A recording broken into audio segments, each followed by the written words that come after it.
அடுத்தது இந்த திமுக எம்பிக்கள் மட்டும் போராடி இருக்கான். நாட்டில் பல பிரச்சனை இருக்குது.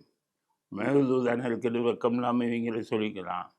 ஏன் திமுக எம்பிக்கள்லாம் சேர்ந்து மேகதூதானே கட்டக்கூடாது, போராட வேண்டியதானே? இந்த காக்ரோச் கர்மாம்பூச்சி ஜனதா கட்சின்னு ஒருத்தன் டெல்லியில் வச்சுக்கிட்டு விளையாண்டுக்கிட்டு இருக்காங்க. அவன் ஒரு போராட்டம் நடத்தினா ஏன் நடத்துகிறாரா? நீட் தேர்வில் வந்து இது வினாத்தாள் வெளியில் வந்துருச்சு, எப்படா வந்தது? போராட்டம் நடத்தினான். இந்த திருட்டு கூட்டம் தமிழ்நாட்டில் கொள்ளையடித்த எந்த கூட்டம் பார்த்தான்? மெயினாக உதயநிதி. இதோடு அவன் நீட்டு 10 பேப்பர் வெளியில் வந்துருச்சுன்னு போராடுறான். நம்ம எல்லாம் நீட்டு தேர்வு மறுபடியும் நீட்டு தேர்வு ஏற்று போராடுறான்ட்டாங்க. எல்லாம் ரூபாயை வாங்கி வச்சுருக்கான், காசை வாங்கி வச்சுருக்கான்.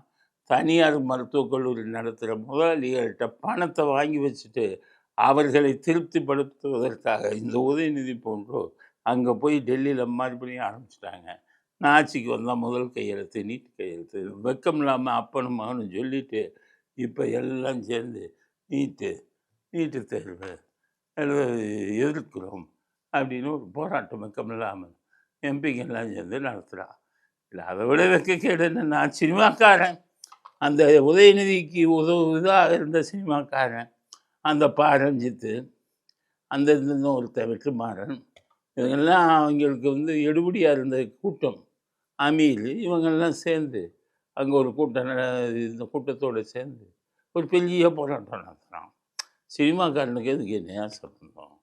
நீட்டு தேர்வு வேணுமா வேணாமான்னா அவன் பேரண்ட்ஸ், அவனுடைய பெற்றோர்கள், பரீட்சையில் எழுதுகிற மாணவர்கள், அவன் தான் முடிவு பண்ணணும். போராட்டம்னால அவன் தான் நடத்தணும். அவன் சும்மா இருக்கான். சினிமாக்காரனா அரசியல்வாதியும் ஒன்றா சேர்ந்துக்கிட்டு ஆண்ட்ரியா கூட ஷூட்டிங் நடத்திருக்காங்க. வான்னு கூட்டிகிட்டு வந்துட்டான். சரி, சினிமா ஷூட்டிங்கில் இருக்கோம் அப்படின்னு வந்துட்டாங்க. எல்லாம் சேர்ந்து இதை போய் பாருங்க. அவன் சினிமாவில் 1008 பிரச்சனை இருக்குது, படம் ஓட மாட்டேங்குது, எல்லாம் லாஸில் இருக்கான். சினிமாவில் இருக்கிற பிரச்சனை விட்டுட்டு இந்த பிரச்சனைக்கு வரையா? எல்லாம் 4ஆம் கிளாஸ் 5ஆம் கிளாஸ் படித்த பயிலுங்க. ஒருத்தனுக்கும் ஒன்றும் தெரியாது. சினிமாவை தவிர என்ன தெரியும் உனக்கு? இதை வச்சுக்கிட்டு வந்துக்கிட்டு நீட்டுக்கு எதிர்க்கும். அதில் கம்யூனிஸ்ட் இதுலேயும் ஒரு 5-6 பேர் போராட்டம் பண்ணியிருக்கான். இந்த போராட்டத்தை நாங்கள் தூண்டி விடல. அந்த சண்முகம் சொல்கிறார், எப்படின்னா போராட்டத்தை பொதுவாக நாங்கள் தான் தூண்டி விடுவோம், அவர் ஒத்துக்கிறார். ஆனால் இந்த போராட்டத்தை நாங்கள் தூண்டி விடலப்பாங்கிறது. போராட்டத்தை தூண்டுவதுதான் எங்க வேலை. நாங்க போராட்டத்தை தூண்டுவோம், அதுக்காக கம்யூனிஸ்ட் கட்சி இருக்கு. ஆனா நாங்க இந்த போராட்டத்தை தூண்டல. அந்த போராட்டத்தை அவங்க தூண்டி விடுவாங்க. எல்லா போராட்டையும் தான் தூண்டி விடுவாங்க. எப்படி இருக்கு பாருங்க. போராட்டம்ங்கிறது எப்பன்னா நியாயம் கெட்டு போராட்டம். கம்யூனிஸ்ட்காரை திசை மாறி போயிட்டான். கம்யூனிஸ்ட தத்துவம் வேற. இன்னைக்கு கம்யூனிஸ்டத்தை சொல்லிட்டு உட்காந்துருக்கிறவங்க பக்க ஃப்ராடுங்க. இவன் திசை மாறி போகிறான். தொழிலாளர்களுக்கு பிரச்சனை ஏற்படும் போது தான் போராட்டம் ஏற்படுத்த வேணும். போராட்டத்தை உருவாக்கி விடுவது ஒரு கம்யூனிஸ்டுகளின் பொறுப்பல்ல. அப்படி சொல்பவன் உண்மையான கம்யூனிஸ்டாக இருக்க முடியாது. அதனால தான் சொல்கிறேன், இன்றைக்கி வந்துக்கிட்டு இதுக்காக போராடிட்டு நீட்டுன்னு அங்கே கதவுகள்லாம் அடைச்சாச்சு. மறுபடியும் இந்த உதயநிதி தூண்டி விட்டு 2 சினிமாக்காரங்க 2 அரசியல்வாதி நின்றுக்கிட்டு இருக்கான் அப்படிங்கிறது தான் அடுத்த கட்ட கருத்து. அடுத்து திமுக நிலைமை மோசம்னா இன்றைக்கி அதிமுகலையும் நிலைமை மோசமாயிடுச்சு. இபிஎஸ் இன்னைக்கு ஒரு கூட்டம் போட்டுருக்காரு. அது ஏன் போட்டாருன்னு தெரியல, அது கடவுளுக்கு தான் தெரியும். பாதி பேர் வரல. மாவட்ட செயலாளர் எல்லாம் வெறுத்துட்டான். அதிமுக ஆட்டம் கொண்டு இருக்கிறது.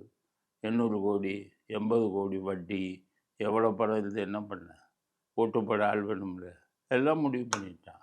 இபிஎஸ்ஆலேயே அதிமுக வேணாம் அப்படிங்கிற முடிவுக்கு பல அதிமுக தொண்டர்கள் வந்து விட்டார்கள் அப்படிங்கிறது தான் இதை காட்டுது. இந்த பிரச்சனத்தில் மேகதூதனையை பற்றி நான் பேசுவேன். மேகதூதனை கட்டிக்கிட்டு இருக்காங்க. நிலைமை மோசமாக இருக்குது. விஜய் வாயவே திறக்கலையே. விஜய் எப்போத்தானப்பா கூட்ட மாட்டார். அப்படி விஜய் அப்படி சொல்கிறது யார்? ஸ்டாலினுக்கு தான் சொல்கிறேன். நீங்கள் 5 வருஷமாக இருக்கும்போது வாயவே திறக்கலை. மேகதூதனைங்கிற வார்த்தையே உச்சரிக்கலை. நீங்களும் உங்கள் அப்பாவும் உங்கள் அப்பா துரோகம் பண்ணார். நீங்கள் உங்களுக்கு என்ன பண்ணுறதுன்னு தெரியாது. எழுதி கொடுக்குறத பார்த்து படிக்கிறத தவிர ஒரு தெரியாது.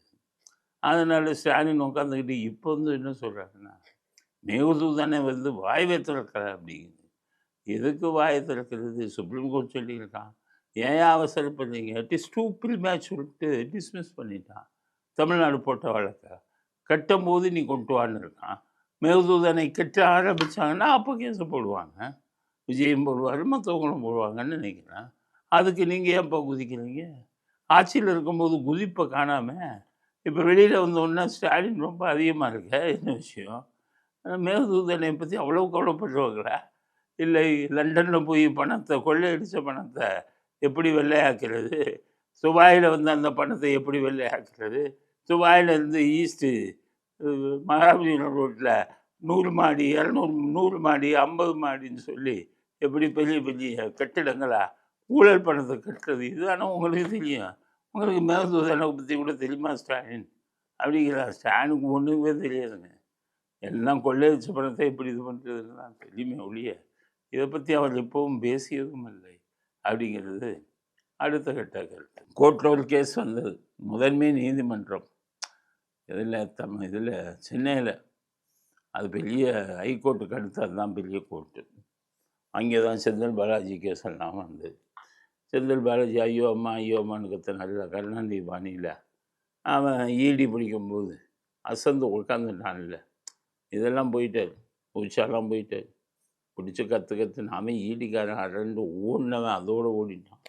என்னையா இது இந்த மாதிரி தமிழ்நாட்டில் கைது பண்ணாலே வம்பா இருக்க, கைது பண்ணுனா கத்துறான் குத்துறான் இது மாதிரிலாம் பண்ணான் அப்படின்ட்டு அதோடு போனவன் திரும்பி வரவே கிடையாது. லெட்டர் மட்டும் எழுதுவான். கேஎன்ஆர் வந்து இன்னும் 1000 கோடி அடிச்சிட்டாரு, எஃப்ஐஆர் போடுங்க. ஆனால் அவன் வந்து பிடிக்க மாட்டான். பிடிக்கிறதுக்கு பயம். இந்த செந்தில் பாலாஜி மாதிரி ஊச்சாப்படுற மாதிரி எல்லாம் பண்ணிட்டாருன்னு வைங்க, என்னடா பண்ணுறது அப்படின்ட்டு ரொம்ப பயத்தில் அவனே இதாகிட்டான். இப்படிப்பட்ட சூழ்நிலை. இன்றைக்கி ஒருத்தரை கைது பண்ணாங்க. இப்போ கைது பண்ணி நமக்கு எப்படின்னா அது விஜய் செஞ்சாலும் தப்புனா தப்பு தான் நம்ம சொல்லுவோம். யார் செஞ்சாலும் எப்போவுமே சொல்கிறேன், பேசவே கூடாது, நல்லா நினைக்கவே கூடாது. நம்ம இந்திய இதற்கு அரசியல் சட்டம் அது சில இதுங்களை நமக்கு கொடுத்துருக்கு, பேச்சுரிமை. அப்போ நான் வந்து மற்றவங்கள பேசுகிறேன். உனக்கு என் மேலே கோபமாக இருந்திருக்கா, உனக்கு என் மேலே கோபம்னா அவதூறு வழக்கு போடு. இதுதான் ஆரம்ப கட்டத்திலேருந்து இருந்தது. இது எல்லாத்துக்கும் நாங்கள் சொல்லிகிட்டே வந்திருக்கோம். இப்போ விஜய் வந்து இந்த கேஸில் பழனி கோயில் மந்திரி ஏதோ பேசியிருக்கான், ஒருத்தன் அடிப்பேன் குத்தெல்லாம் பேசுகிறேன், ஏதோ பேசியிருக்கான் மந்திரியை பற்றி. அவனை பிடிச்சி அரெஸ்ட் பண்ணி ஜெயிலுக்கு கொண்டு போகிறாங்க. முதன்மை நீதிமன்றம் ஜட்ஜி விசாரிக்கிறார், எதுக்கையா பண்ணீங்க? அப்போ சொல்கிறார் மந்திரியே பேசுகிறான். அதுக்கு ஜட்ஜு சொல்கிறாரு, ஒரு அரசாங்கத்தையோ மந்திரியையோ முதல் மந்திரியோ எதிர்த்து பேசுவதுங்கிறது குற்றமாகாது. பாருங்கள் எப்படி அது 2 குழுக்களிடையே மோதலை உருவாக்குகிறது அப்படின்னு நீ சொல்கிறது செல்லாது. ஒருத்தரை தாக்கி பேசுகிறதும் தூக்கி பேசுகிறதும் ஜனநாயகத்தில் வாடிக்கை. அவர்கள் ரொம்ப வன்முறை தூண்டுற மாதிரி பேசுனா நீங்கள் சொல்லலாம். இவங்கள இப்போ கேட்டால் மந்திரியை தாக்கி பேசுனா மந்திரியை தாக்கி பேசக்கூடாதா அப்படிங்கிற. பிரதமரையை தாக்குறானே, இந்த பிரசன்னான்னு ஒரு 3ஆம் தர பேச்சாளர் இருப்பார், அவர் வந்துக்கிட்டு பிரைம் மினிஸ்டரே திட்டுவார். அதனால் பிரைம் மினிஸ்டர் இதெல்லாம் கிடையாது. கொள்கை ரீதியாக யாரையும் தாக்கி பேசலாம். அவர் மந்திரியை தாக்கி பேசிட்டாருன்னு ஒருத்தர் ஜெயிலுக்கு அனுப்ப முடியாது, என்ன அங்கேயே விடுதலை பண்ணிட்டார். இப்போ எனக்கு ஏசப்பட்டாங்க கேட்டால் என்ன எல்லா ஜட்ஜும் என்ன கேட்குறாங்க, நீங்கள் தீர்ப்பை விமர்சிக்கலாமா? அப்படி தீர்ப்பை யார் தான் தப்புன்னு சொல்கிறது? இப்போ ஒரு தீர்ப்பு தப்பாக கொடுக்குறீங்க, அப்போ தப்புன்னு சொல்கிறது யார்? யாருமே சொல்லக்கூடாதா? நாங்கள் தீர்ப்பை விமர்சிக்கலாமான்னு அர்த்தம்? அது வெறும் தீர்ப்பு தானே. இல்லை பிரம்மா எழுதுன தலைவிதியா நீங்கள் எழுதுறது? ப்ரெஸ் நீங்கள் எழுதுறதுன்னா என்ன? அதில் தப்பு இருந்தால் தப்புங்கன்னு தான் சுவாமிநாதன் அவரே சொல்கிறாரு, ஜட்ஜுங்களை விமர்சிக்கலாம்னு. நான் ஜட்ஜை தான் விமர்சித்தேன். அவர் நான் கொடுத்த தீர்ப்பை விமர்சித்தேன்.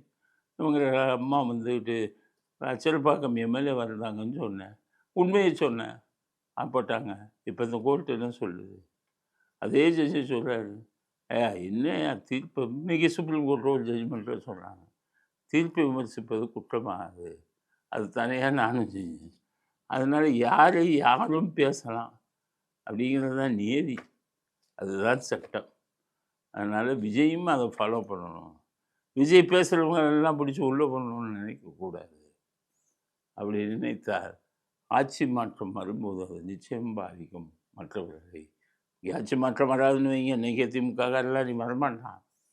திமுககாரனை பற்றி எல்லா பேத்துக்கும் தெரிஞ்சு போச்சு, முடிஞ்சு போச்சு. இங்கே சகாப்தம் இருந்தாலும் மனசாட்சின்னு ஒன்று இருக்கிறது இல்லை, சட்டம்னு ஒன்று இருக்கிறது.